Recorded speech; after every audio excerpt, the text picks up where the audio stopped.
जो baby food है उसमें बात नेस्ले पर आई थी पहले कि उसके सेरेलैक में शुगर पाई गई। इन नामी कंपनियों के मसालों में जैसे ही मिलावट या फिर शुद्धता की गारंटी ना होने के प्रमाण मिले, उसके बाद भारत सरकार भी इसकी जांच करवा रही है। और हमें पता ही नहीं होता कि हम जो खा रहे हैं, हम पैकेट खोलते हैं, हमें लगता है कि बहुत बढ़िया कंपनी का पैकेट है, हम उसे खोलते हैं, अपनी सब्जी में डालते हैं, अपने भोजन में इस्तेमाल करते हैं उसको, और हम सोचते हैं कि ये स्वाद के लिए था। लेकिन ये स्वाद कितना बेस्वाद है, जब लैब की रिपोर्ट आती है तब इसका पता चलता है। कंपनियां बड़ी बड़ी बना ली, लेकिन जो प्रोडक्ट हमें खिला रहे हैं उसकी गुणवत्ता जांच के दायरे में है, शक के दायरे में है। पैसे दिए, सामान लिया, किचन में आए, इस्तेमाल किया और बात खत्म।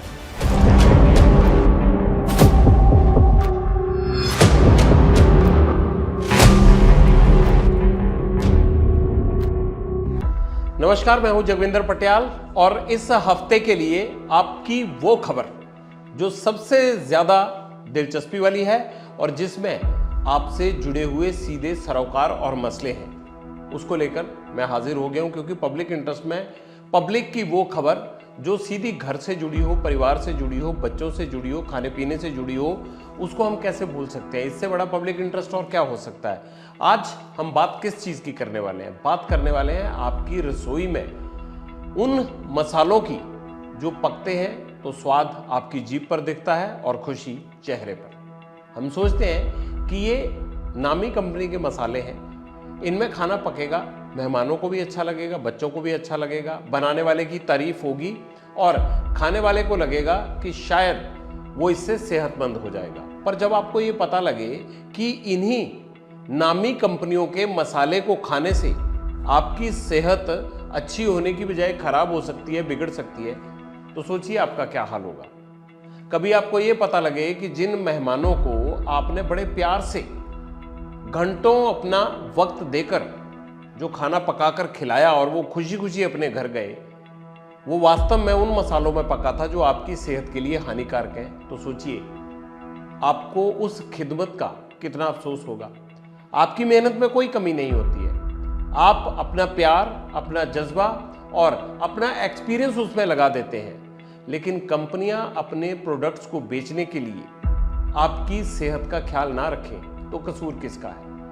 आज सवाल यही उठाने आया हूं मैं आपसे कि पब्लिक इंटरेस्ट में कोई बता सकता है कि हमारे खाने की शुद्धता की गारंटी कौन तय करेगा? कोई है जो ये बताए कि हम जो पैसा खर्च कर सामान घर लाते हैं, उसको अपनी किचन में पकाते हैं, वो शुद्ध है या नहीं? इस बात की गारंटी कौन देगा? हम कंपनी का नाम पढ़ते हैं, अपने पिछले स्वाद का अनुभव करते हैं और वो चीज खरीद लेते हैं। ये सवाल मैं नहीं उठा रहा हूं, ये देश विदेश की कंपनियां और उनको टेस्ट करने वाले लैब उठा रहे हैं। हमारे देश में भी दो कंपनियों के मसाले खूब बिकते हैं, चाहे वो चिकन करी हो, फिश करी हो, चाहे वो वेजिटेरियन फूड हो, पनीर मसाला हो, बटर पनीर मसाला हो, दाल मखनी हो, इन तमाम चीज़ों में उन मसालों का इस्तेमाल किया जाता है।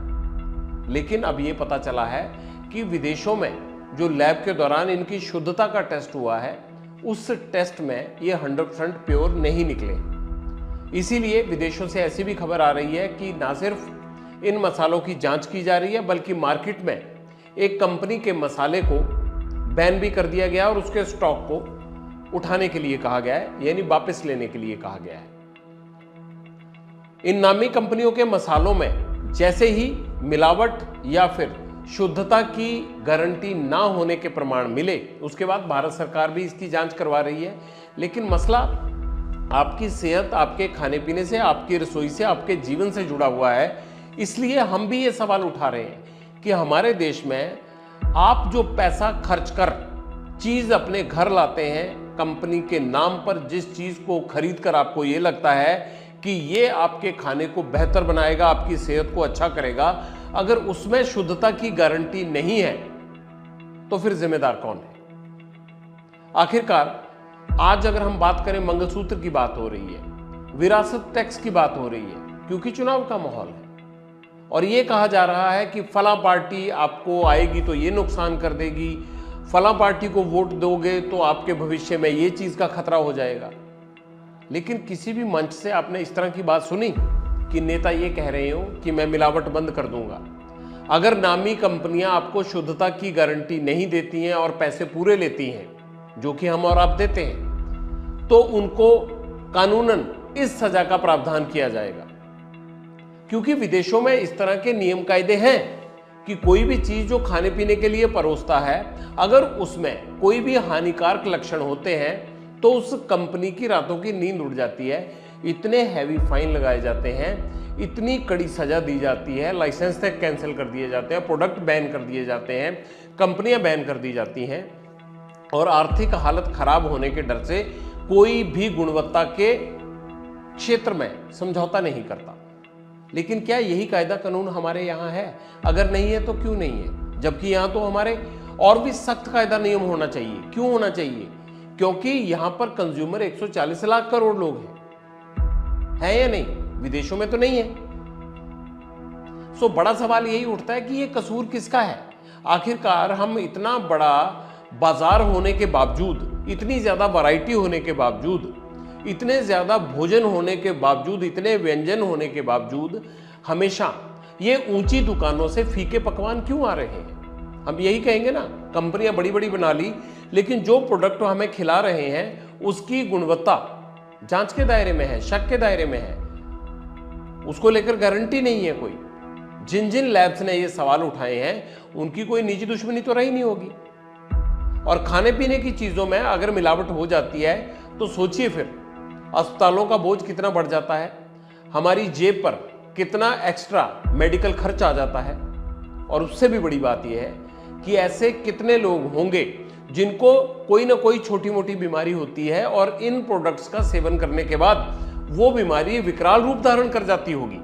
ऐसा होता होगा ना, कई बार डॉक्टर बोलता है कि आपके खाने पीने में ये दिक्कत है, इसलिए जो ये आपकी बीमारी थी इससे आपका ब्लड प्रेशर, शुगर या आपकी फलां बीमारी जो है वो और बढ़ गई है।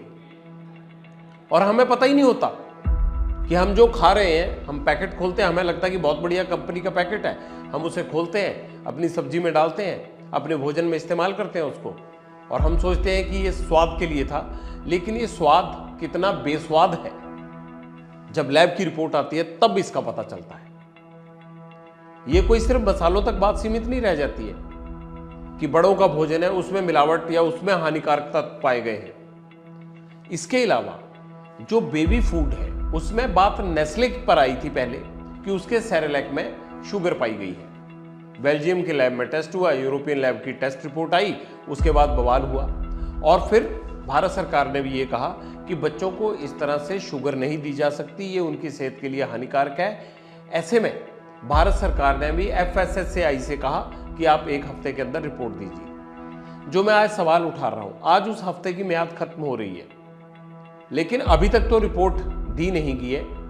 ABP न्यूज ने उनसे पता करने की कोशिश की FSSAI के उस अधिकारियों से, लेकिन उन्होंने इस बारे में अभी कोई संतोषजनक जवाब नहीं दिया। हम इंतजार कर रहे हैं। यहीं से एक सवाल खड़ा होता है, हमारे यहाँ पर इसलिए खाने पीने की शुद्धता की गारंटी नहीं मिल पा रही है क्योंकि उस पर नजर रखने के लिए, उसको गारंटी बनाने के लिए सरकार की तरफ से जो अमला, जो विभाग, जो संस्थान बनाए गए हैं, उनका हमेशा रवैया यही रहता है कि कोई बात नहीं, इतना बड़ा देश है, अगर हो गया तो देख लेंगे। कायदे से विदेशों में ऐसे नहीं होता है। वहां पर जैसे ही इंसान की सेहत से खिलवाड़ की बात सामने आती है तो सरकारी विभाग, सरकारी अमले उसकी इस लिहाज से जांच करते हैं कि अगर उसमें कोई हानिकारक चीज है तो फिर मतलब उस कंपनी को कानूनन रूप से जल्दी छुटकारा नहीं मिलता है। लेकिन हमारे यहाँ मान लीजिए कि कोई जांच ऑर्डर हो जाती है, 1 हफ्ते का टाइम दिया जाता है, 1 महीने का टाइम दिया जाता है, तो हम जैसे पत्रकारों को जा जाकर पूछना पड़ता है कि क्या हुआ उस जांच रिपोर्ट का। अगर इस पूरे मसले को गंभीरता से लिया जाए, कंपनियों को कड़ाई से नियम कायदे पालन करने के लिए और लोगों की सेहत को ध्यान में रखते हुए प्रोडक्ट्स बनाने के लिए मजबूर किया जाए, तो शायद इस तरह की घटनाएं ना तो हम बैठकर चर्चा कर रहे होंगे और ना ही खाना खाते वक्त आपको डाइनिंग टेबल पर मेरी ये सब बातें याद आएंगी। आप निश्चिंत होकर भोजन कर लेंगे, आपके मन में कोई डर नहीं होगा। लेकिन जब भी कोई लैब रिपोर्ट आती है, जब भी सेहत से जुड़ा मसला होता है, जब भी कोई हानिकारक तत्व पाए जाते हैं, तो हर आदमी डरता है। मुझे लगता है कि कई बार कि ये बड़ी बड़ी कंपनियां भी ये सोच लेती हैं कि 4 दिन है, ये जर्नलिस्ट, ये लैब वाले बोलकर बैठ जाएंगे, लोग इतने सालों से हमारे बनाए हुए प्रोडक्ट मसाले खा रहे हैं, ये खाते रहेंगे। या कुछ लोग ये भी कह देते होंगे कि भैया सेरेलैक कितने बच्चों ने खा लिया, किसको क्या नुकसान हो गया।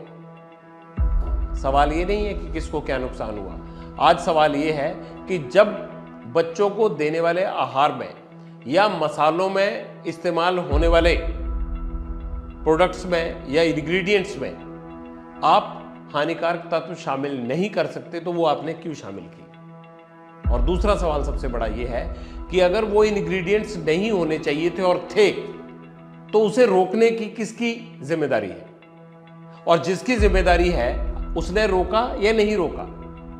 अगर उसने नहीं रोका तो उसके खिलाफ क्या कार्रवाई हुई। अगर उसके खिलाफ कोई कार्रवाई नहीं हुई तो क्या इन प्रोडक्ट्स में इन हानिकारक तत्वों को ये कंपनियां रोक देंगी। क्या ये कॉर्पोरेट लॉबी के आगे सरकार का ये विभाग अगर बौना पड़ जाता है, तो फिर इतने बड़े समाज को वो बौना विभाग कितना बड़ा खतरा बांट रहा है, इस बात की असेसमेंट की है कभी किसी ने। अब हमारे देश में बहुत सारे लोग कह देते हैं कि क्या फर्क पड़ गया जी, मान लीजिए कि मसालों में ये हानिकारक तत्व थे, आप बताइए जी इससे कितने लोगों को नुकसान हो गया। ये आप अपने अस्पतालों में चले जाइए, आप उन डॉक्टरों से बात कीजिए। आज ऐसी बहुत सारी बीमारियां होंगी जो रूटीन में आपके शरीर में बढ़ रही होंगी, और आपके डॉक्टर आपको बता देंगे कि ये बीमारियों के लक्षण किन किन कारणों से बढ़ सकते हैं। उनमें आपका खान पान सबसे बड़ा कारण निकलेगा। और आदमी सोचता है कि खा पीकर वो सेहतमंद हो रहा है, उसने अच्छा खाना खाया, पौष्टिक आहार था, लेकिन पौष्टिक आहार के अंदर जो मसाले इस्तेमाल हुए वो आपकी सेहत के लिए खतरनाक नहीं थे। इस बात की गारंटी ना पैकेट देने वालों ने दी, ना जिस दुकानदार से आपने खरीदा वो पैकेट उसने दी, और ना ही सरकार ने उस पैकेट की जांच के लिए जो विभाग बनाया हुआ है उसने दी।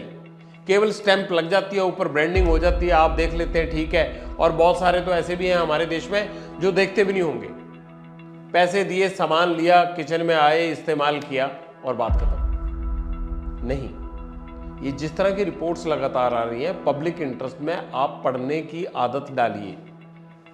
एमआरपी देखते हैं तो साथ के साथ ये भी देखिए कि इंग्रेडिएंट्स क्या हैं।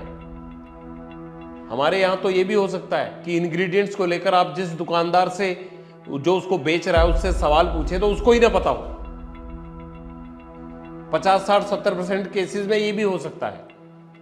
अगर आप सवाल पूछेंगे तो वो भी तभी देखेगा। तो इसीलिए मैं ये बात कह रहा हूं कि जो प्रोडक्ट आप खा रहे हैं उसकी शुद्धता की गारंटी को लेकर, और उस शुद्धता की गारंटी को चेक करने को लेकर, और उस शुद्धता की गारंटी को चेक करने वालों को सवाल करने तक, ये सारा प्रोसेस जब तक पूरा नहीं होगा तब तक इन हानिकारक तत्वों का, इन केमिकल्स का और इन प्रोडक्ट्स के सब स्टैंडर्ड होने का और इनके इंग्रेडिएंट्स में गड़बड़ी होने का पूरा आशंका बना रहता है।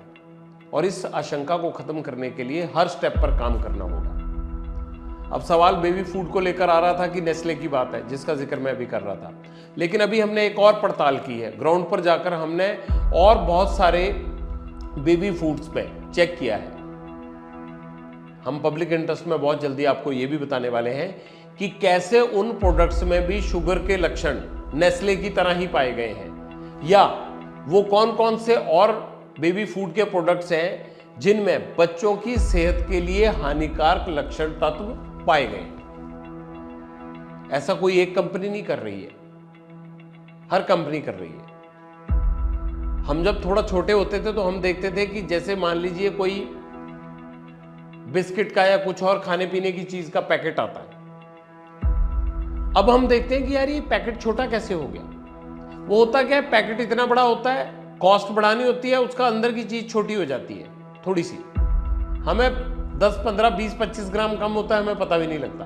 पैकेट वैसे ही रहता है, हम देखते हैं, पैसे देते हैं और वो पैकेट ले लेते हैं। हमें लगता है कि जितने की 5 साल पहले थी अभी 2 रुपए तो बढ़े हैं, इससे ज़्यादा महंगी नहीं हुई। लेकिन कभी आपने देखा है कि उस चीज़ के अंदर, उस पैकेट के अंदर जो आपको 5 साल पहले, 2 साल पहले जो चीज़ मिलती थी और आप उसे खाते थे, उसके लिए मान लीजिए 20 रुपए देते थे, अब वो जो चीज़ खा रहे हैं आप, उसमें चीज़ ही 15 रुपए की रह गई है। पर हम इस बात का, उसके वजन को लेके हम देखते ही नहीं डिटेल्स क्या है। कंपनियां बड़ी सफाई से अपना काम कर जाती हैं, दुकानदार बड़े प्यार से आपको बेच जाते हैं, आप बड़े इत्मीनान से थोड़े ज़्यादा पैसे देके भी उस चीज़ को खरीद लेते हैं, लेकिन आपको पता ही नहीं होता कि आपने जितनी चीज़ समझकर उसके पैसे दिए वो वास्तव में उतनी चीज़ थी नहीं, अंदर उससे कम थी। उसका जो ग्राम में उसकी क्षमता थी वो कम हो चुकी थी। अब अगर मान लीजिए कि कोई दुकानदार कहेगा या आप उससे सवाल उठाएंगे तो वो कहेगा जी जितना ऊपर इस पर जितने ग्राम की पैकिंग है मैंने तो उतनी के पैसे लिए। बात उसकी भी सही है, लेकिन मैं सिर्फ आपको जगाने वाली बात कर रहा हूं कि कभी आपने ये सोचा है कि जो एक चॉकलेट, जो एक मसाले का पैकेट, जो एक बिस्किट का पैकेट या जो कुरकुरे का, या मान लीजिए कि जो भी खाने पीने की चीजें आती हैं जो आप 5 साल पहले खाते थे और आज वो खा रहे हैं, उसके प्राइस में कितना डिफरेंस आया और उसकी क्वांटिटी और जो उसकी क्वालिटी थी उसमें कितना फर्क आया। आपने नहीं देखा होगा, इन बातों को नोटिस करना शुरू कीजिए, क्योंकि जब इन छोटी छोटी बातों को आप इग्नोर करना शुरू करते हैं तभी वो सब चीजें एंट्री मारती हैं जिनका खुलासा लैब रिपोर्ट्स में होता है। एक बात और ध्यान से आप अपने पल्ले बांध लीजिए कि अगर आप सुस्त हैं तो आपको कोई जगाएगा नहीं। हमारे बाजार में इस तरह का प्रावधान नहीं है कोई जाकर आपको उसके पहले गुण दोष बताएगा और फिर कहेगा कि आपने इसको ऐसे इस्तेमाल करना है, ऐसे इस्तेमाल नहीं करेंगे तो ये होगा, या इसको रिटर्न करने के लिए आप 1 महीने के अंदर वापस रिटर्न कर सकते हैं, 1 हफ्ते के अंदर रिटर्न कर सकते हैं। ऐसे नहीं होगा। ये बहुत सारे विदेशों में जो है इस तरह की बाजारों में नियम कायदे हैं। हमारे यहाँ इन नियम कायदों को लाने की भी ज़रूरत है। आप कोई भी चीज़ खरीद लेते हैं, अगर उसे वापस करने जाना हो तो आपको 100 पापड़ बेलने पड़ते हैं, लेकिन 1 महीने के अंदर कोई भी खरीदी हुई चीज़ बिना किसी कारण के आपको पसंद नहीं आई या उसमें कोई फॉल्ट है तो आप वापस देंगे या उसके बदले उसी तरह की नई चीज़ ले लेंगे या फिर पैसा आपको वापस मिलेगा। इस बात की यहाँ कोई गारंटी नहीं है ज़्यादातर बाजार में, लेकिन विदेशों में इस तरह की गारंटी मिलती है। मैं ये सिर्फ मिसाल इसलिए दे रहा हूँ कि जब भी हम विदेश जाते हैं और हम इस तरह की चीज़ें देखते हैं तो एक सवाल मन में उठता है कि क्या ऐसा हमारे देश में नहीं हो सकता? क्यों नहीं है? कंज्यूमर बहुत बड़ा है, बाजार बहुत बड़ा है, ऐसा करने लगेंगे तो ये हो जाएगा, ऐसा करने लगेंगे तो वो हो जाएगा। सब कुछ हो सकता है। सरकारें चाहें तो जब बहुत सारी चीज़ें विदेश से यहाँ कॉपी हो रही हैं तो ये जो ग्राहकों को जागरूक करने के अभियान के साथ साथ इन चीज़ों को भी इम्प्लीमेंट किया जा सकता है। लेकिन मैं अपने कोर मुद्दे पे फिर दोबारा लौटता हूँ, सिर्फ मुझे आपकी सेहत की चिंता है, इसलिए मैं बार बार ये कह रहा हूँ कि हमारे यहाँ पर जो खाने पीने की चीज़ें आ रही हैं, जो बच्चों से लेकर बुजुर्गों तक को देने की चीज़ें आ रही हैं, उन पर आप आंख जमाकर खरीदारी करें, आंखें बंद करके खरीदारी ना करें। अगर आप ऐसा करने लग जाएंगे, जाहिर सी बात है इससे आपको फ़ायदा होगा, हमारा आपसे बातचीत करने का मतलब साफ हो जाएगा और दूसरी बात, हमें लगेगा कि हमारी कही हुई बात पर आप गौर कर रहे हैं। साथ ही जो लोग इन मानकों का ध्यान रखते हैं कि कंपनियां ग्राहक को कोई ख़राब चीज़ तो नहीं दे रही हैं, उससे ग्राहक की सेहत तो नहीं खराब होगी, या उसके जो शरीर पर बीमारियों का साया तो नहीं आ जाएगा, या जो बीमारियां हैं उसको वो बढ़ तो नहीं जाएंगी, ये लोग तभी ध्यान रखेंगे जब आप आंख खोलकर खरीदारी करेंगे, सवाल पूछकर खरीदारी करेंगे, चीज़ें चेक करके खरीदारी करेंगे। क्योंकि हम सो रहे हैं इसीलिए इन चीज़ों को चेक करने वाले भी सो रहे हैं। उनको जो वक्त दिया जाता है उसके बावजूद अफसोस होता है सोचकर कि FSSAI क्यों 1 हफ्ते में रिपोर्ट नहीं देती है। 1 हफ्ते में रिपोर्ट देते हैं तो क्यों उसमें क्रिस्टल क्लियर नहीं बताया जाता कि यूरोपियन बाजार से जो रिपोर्ट आई है वो सही है या गलत है। अगर सही है तो क्यों सही है, अगर गलत है तो क्यों गलत है। और कभी भी हमें ये नहीं दिखता कि एक्शन क्या हुआ। कोई भी बड़ी कंपनी पर अगर बड़ा विवाद होता है उसके प्रोडक्ट को लेकर, तो हमें ये नहीं नजर आता कि आखिरकार इस कंपनी पर क्या कार्रवाई हुई। कंपनी के बिजनेस, उसमें लोगों के एम्प्लॉयमेंट को लेकर, सेटअप्स को लेकर, इन्वेस्टमेंट को लेकर, इन तमाम चीज़ों को देखते हुए बहुत बार ऐसे होता है, हर बार ना सही लेकिन बहुत बार ऐसे होता है कि उनको एक लिबरल रूट मिल जाता है, एस्केप रूट। ऐसा नहीं होना चाहिए। किसी भी इंसान, किसी भी बच्चे, यहां तक कि किसी भी जानवर की जिंदगी से खिलवाड़ करने वाले आदमी को कोई एस्केप रूट नहीं मिलना चाहिए। और ये तभी संभव हो सकता है जब हम जैसे लोग इस पर सवाल उठाते रहें, हम जैसे लोग आपको जागरूक करते रहें, आगाह करते रहें, और आप कोई भी चीज खरीदने जाएं तो आंखें खोलकर सवाल पूछकर चीज लें। और तीसरा, जिन लोगों को उन प्रोडक्ट्स की जो आप इस्तेमाल करते हैं उसकी शुद्धता की गारंटी देने के लिए सरकार ने सेटअप किया है, वो लोग समय समय पर अपनी कार्रवाई करें। और अगर वो मानकों की दृष्टि से इन सभी प्रोडक्ट्स को अपने कंज्यूमर तक सही सलामत नहीं पहुंचा सकते, नहीं पकड़ सकते, तो ऐसे विभागों का कोई फायदा नहीं है उनके अधिकारियों के खिलाफ। और जो लोग उसको चेक करते हैं, गुणवत्ता पर कंट्रोल करते हैं, उनके खिलाफ सख्त कार्रवाई होनी चाहिए। और ये एक मैसेज होना चाहिए कि अगर आप गलत चीज बेचने वाली कंपनी या दुकानदार या फिर जो भी उसका मैन्युफैक्चरर है उसके खिलाफ कार्रवाई नहीं करोगे, उसको नहीं पकड़ोगे, तो आप अपना गिरेबान बचा नहीं पाओगे। सरकार आपके खिलाफ कार्रवाई करेगी। जिस दिन ये तय हो जाएगा, जिस दिन मोटा फाइन लगेगा, उस दिन के बाद आपकी किचन में कोई ऐसी चीज नहीं आएगी जिसे खाने से पहले आपको 10 बार सोचना पड़े, या आपने क्या खाया है मुझे आपको ये बताना पड़े कि इसमें ये दिक्कत हो सकती है। यही सबसे बड़ा पब्लिक इंटरेस्ट है। आज इतना ही, लेकिन आप एबीपी न्यूज पर सोमवार से लेकर और शुक्रवार तक रात 9 बजे पब्लिक इंटरेस्ट कार्यक्रम देख रहे हैं। हमें आपके बहुत अच्छे अच्छे सुझाव भी आते हैं, आपके फीडबैक मैसेजेस भी आते हैं, ट्विटर पर भी आते हैं, सोशल मीडिया पर भी आते हैं। आप ये प्यार बनाए रखिएगा। हम आपसे जुड़े मुद्दे लेकर हर हफ्ते यूं ही आते रहेंगे, क्योंकि ये आप ही का कार्यक्रम है। पब्लिक इंटरेस्ट का मतलब ही वो है जिसमें आपका इंटरेस्ट है। हम आपकी उम्मीदों की कसौटी पर पत्रकारिता के लिहाज से खरा उतरने की कोशिश करेंगे। आप भी भरोसा बनाए रखिएगा। नमस्कार।